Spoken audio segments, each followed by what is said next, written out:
Hi, this is Shannon and welcome to my channel.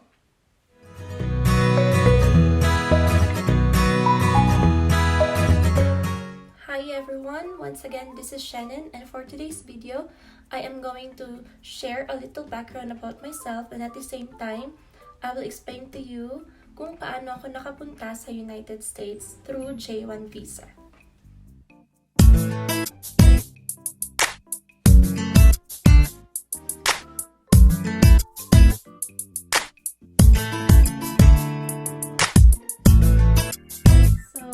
I am actually from City of Naga, Cebu, Philippines.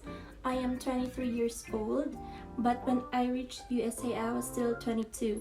So I graduated from Cebu Normal University last 2016 at the age of 19, and at the same time, in the same year, I was able to work at St. Teresa's College, Cebu. And then 2 years after, in 2018, I transferred to a public school in our province. So it's Naga Central Elementary School, and after a year I decided to apply for a J1 visa in USA, and luckily at the same year I was able to be accepted in the district where I am teaching right now. So I am currently teaching history and science for 6th grade in C.B. Kugler Middle School in Aztec, New Mexico, USA. How did I apply? So there are actually two options that you can do. First is look for school districts that hires directly, or you can go through or have an agency which can help you. So in my case, I actually have an agency that is based in Farmington, New Mexico. And the good thing about having an agency is they were able to help us really smoothen the process, and at the same time they helped us really find school districts which are hiring easily. So in my case, they were able to refer me to Aztec Municipal School District. So it was really a little lighter for me because I know there were people who are helping me go along the process. So when I first came here, I was hired as a SPED teacher. So I was able to teach 7th grade math and 6th to 8th grade history. And to tell you, I was really having a hard time adjusting with teaching history because although 6th grade history is kind of easy because it talks about the world history, 7th grade and 8th grade are really challenging for me because 7th grade talks about the New Mexico history, and it's hard because I'm not actually from New Mexico, so I need to really learn. But at the same time, I'm enjoying learning it. My SPED teaching was really not as smooth as it could be because I don't have my license. The state will not grant me a license since I lack degrees in Masters in SPED, since I am a graduate of Bachelor in Elementary Education, major in General Education. So I should be teaching in the elementary education regular. So good thing our principal was very kind. So since there is a vacant position in the regular class, she transferred me from the SPED to the regular classes, and I am currently teaching science and history there.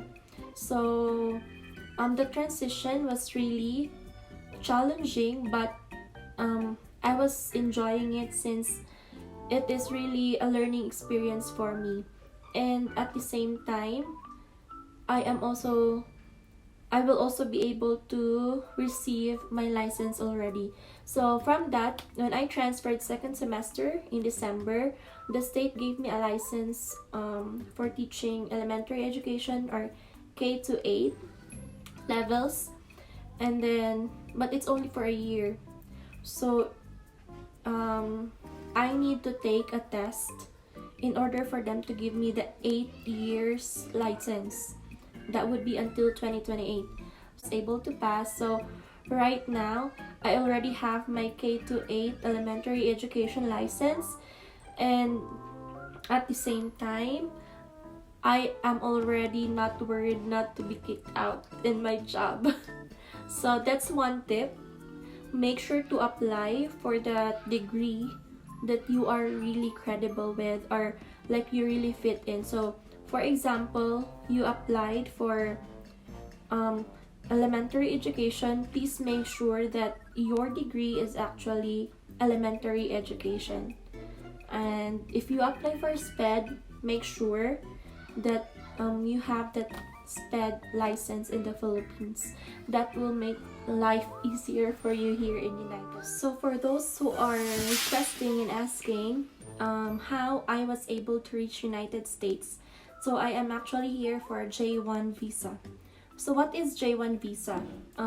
It is actually a visitor exchange program between countries like United States and Philippines. So it's not limited to teachers. There are also students. They are also considered J1, but they differ with the years of stay that they can have here in United States. So for teachers, we can actually stay for 3 to 5 years. It depends if we will be renewed by our school district. And then as a J1 visa, we are asked to really perform cultural exchange programs. Like for example, first semester teachers, Filipino teachers in my district, we had cultural programs or cultural activity where we danced Filipino dances and served Filipino foods. For the second semester, we did was the exchange of letters, like it's a communication between a student from United States and a student from the Philippines, or my home country. So what I did was I asked one student from United States from my school to write a letter and address it to somebody from the Philippines.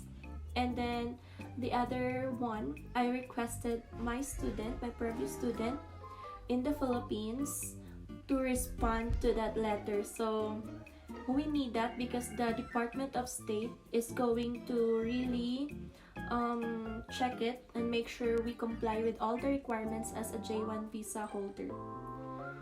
So that would be all for today.